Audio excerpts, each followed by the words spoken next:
transition ni... Sabi mo nga na party, tapos ngayon, ano mas gusto mo? Stand-up comedy or... Pareho ko silang gusto eh.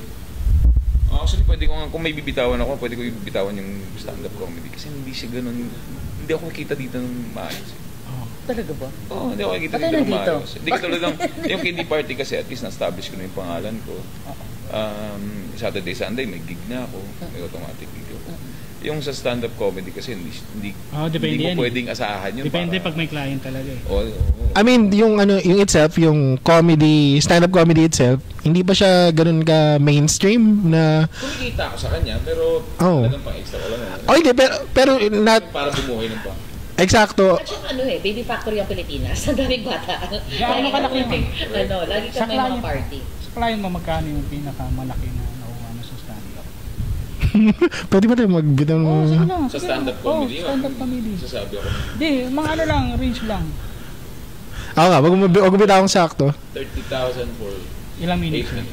Minutes? Corporate show naman to. Corporate show naman to. May pera, pero depende. Teka lang wag kayo yung kumikita ng ganun establish yung name na headliner na... Nangangarap pa lang ako. Ay, sorry. Hindi.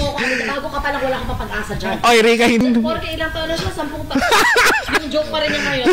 As early as now, gusto ko na i-establish para, di ba, I'm sure may mga makikinig dito na, parang it's a good way to earn money. Gusto ko lang na i-clarify na yun yung mga nasa taas. You're such a positive person.